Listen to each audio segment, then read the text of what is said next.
お前らかかってこい。何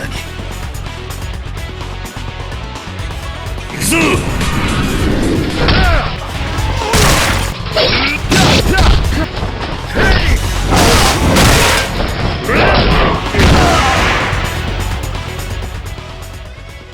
さあこれで文句はないな。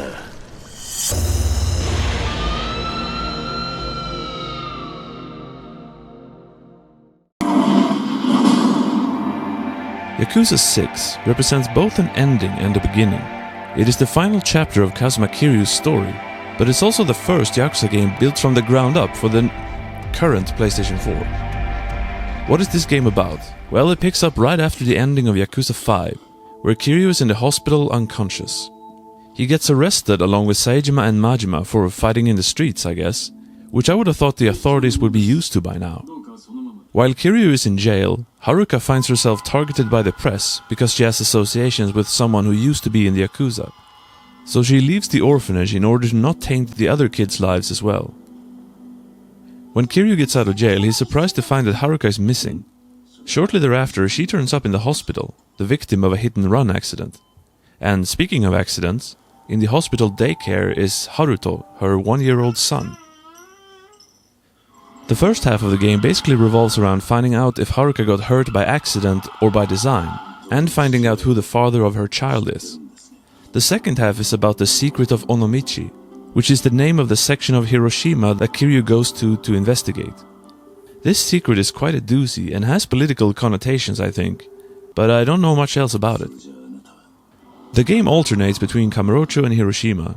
In Kamurocho, the Tojo clan is fighting with a growing Chinese mafia group, and an alliance of Hiroshima area Yakuza who are led by the Japanese equivalent of the I don't always guy, who are also involved with a bunch of shady stuff. The interim chairman of the Tojo, Sugai, is shown very early on to be part of the shadiness as well, and his top guy Someya usually isn't far behind.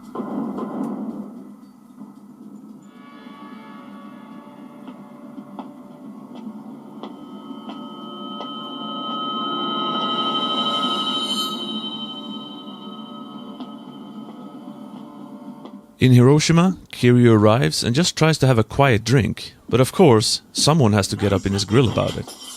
Over time though, he gets to know and respect the local Yakuza group here, led by none other than Beat Takeshi. Certainly the most expensive recruitment the develop team ever did for this series. However, I don't think he was used enough or in the right way to have it have the best impact. He's certainly not as central of a character to the plot as you might expect. The Korean Jingwon Mafia from Yakuza 2 are back, making another try at Kamurocho by taking over the Stardust Host Club. However, they're not exactly like themselves, unfortunately, switching their all-black clothes and shin guards for shiny suits and a leader who looks like he's on loan from Final Fantasy 15. I can't make a final judgment about the story until I've played the English version, but in general it felt sort of standard. As is usual with this series, there's a conspiracy at the center of the plot, and information about which moves very slowly. It's fine, but as the final chapter of Kazuma Kiryu, I wasn't expecting it to revolve almost entirely around new characters. You know what I would have wanted Kiryu's last chapter to revolve around? Who his real parents were. Were they Yakuza? Why were they killed? Something that's personal and about Kiryu's character would have been better than a regular conspiracy and learning stuff about characters who we've never seen before. Some familiar faces are here though. While Saejima, Majima and Daigo are only in the beginning and end of the game, Akiyama and Date both have substantial roles, which I was glad to see. And there's a familiar voice in the game, as the Hiroshima gangster Nagumo is voiced by the same man who voiced Kanda in Yakuza 3. You can notice when he gets angry.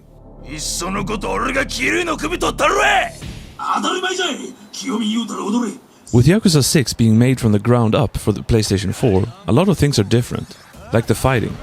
Kiryu's fighting style doesn't feel copied from an earlier game, and because the game now uses a physics engine, moving around in general feels a bit different.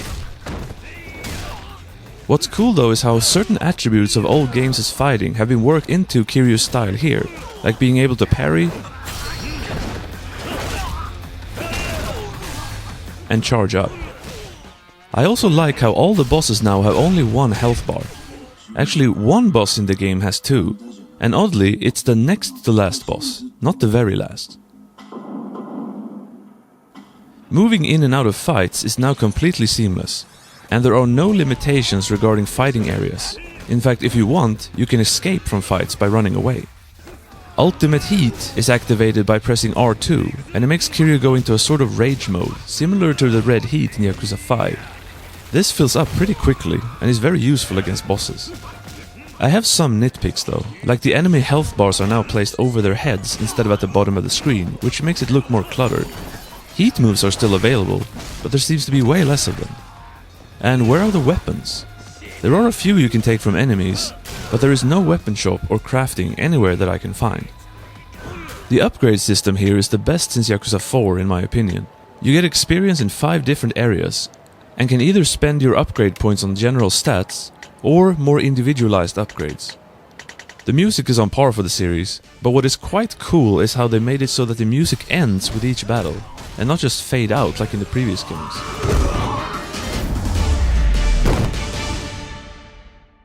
When it comes to the two cities in the game, Kamurocho and Hiroshima, it's interesting how it feels both more free and more restrictive at the same time.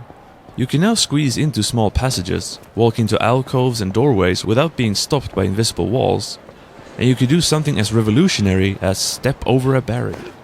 On the other hand, for some reason the Champion District and the whole north of Kamurocho around Kamurocho Hills is closed off due to construction. Hiroshima has 3 areas, the docks, the town and the more rustic feeling north side, which includes a ropeway to a mountain lookout point. Hiroshima is a fine addition, but it's certainly less detailed than Kamurocho, and to me it feels like the smallest location so far. Being able to walk around in first person mode though, is a welcome addition. The main side business this time around is leading a gang war against Justice, a gang led by 5 thugs based on Japanese wrestlers. This is done by a sort of strategy game where you place gang members on a small map and then they automatically fight the enemies. It's okay I guess, but not something I felt like putting much time into. There's a random event type of system called SNS that reminds me of Tanemura's police scanner in Yakuza 4, where you get a text on your phone, your Sony Xperia phone, trademark, from someone who needs help, and you can either go do it for the experience or ignore it. It can be fun, but also a bit repetitive at times, and having to put up with a text signal that can come at any time can be a little aggravating. Minigame-wise, a lot has been removed and some added. The old minigames that are still around are karaoke, darts, fishing, mahjong and the batting center. The games at Club Sega are now all real games, so no more Boxelios. Now it's split into retro and modern. Club Sega Theater Square has all the retro games from Yakuza 0, and Club Sega Nakamichi Street has Puyo Puyo and Virtua Fighter 5. Pretty cool I have to say. You can work out at Rise App, which is a real gym in Japan, which also gives you experience that you can use to level up. There's also a cat cafe similarly to the second PSP game, where all you do is sit down and enjoy cats. A new minigame that is quite eye-catching is chatting with sexy women in an internet cafe. It's a simple button-pressing game, and the outcome really isn't any more racy than the phone card videos in Yakuza 0, but it still manages to get pretty steamy. Hostess Club Jewel is gone, but Shine remains, employing a new system involving cards. I guess it gives you a little more freedom, but it doesn't seem as natural as it used to. Locker keys are sort of back, but now they're safe keys. You can also find photographs of old series characters on the streets of Kamurocho, but I have no idea what to do with them. There are more restaurants than before, and the way they work is improved. Now each item gives a different amount of experience, as well as fill your stomach in varying amounts. Items in your inventory finally stack now, which I find very convenient, but you can only have 5 of each type of energy drink. Your trusty Sony Xperia phone works as the game's menu, and it can also take pictures that you can then share to PSN, Twitter and so on. Pretty neat. The completion menu indicates that there are 57 sub-stories in total, which is certainly the least in the series so far. But on the other hand, they are all voice-acted now. I had a hard time finding them though. During my playthrough I only did 20 or so. And I wanted to do more, but I couldn't find any. Normally you run into sub-stories by accident when out and about, but this method failed me here apparently. In fact, my total playtime for Yakuza 6 was only 26 hours in the end, my lowest since the first game. Although I didn't play the gang minigame or the hostess club almost at all. In general, I think it can be said that Yakuza 0 was the swan song of an engine that has been powering the series since 2008, while Yakuza 6 is the first step along a new path. I think this shows in the graphics department too. I'm not a graphics hound, and I don't notice things like frame dropping unless it gets really bad. And I don't even really know what screen tearing is, but I feel just by looking at this game that in spots it certainly looks the best of the series. But in other spots, like the cutscenes, I think it doesn't really look any better than Yakuza 0 did. This is completely understandable, as this series is actually a yearly one, in Japan anyway, and when you have to make a new engine within a year, you have to make some compromises. I just feel that it's unfortunate that this had to be when the story of the protagonist and main character of 10 years worth of great games was going to be wrapped up. Where we go from here, only Nagoshi knows.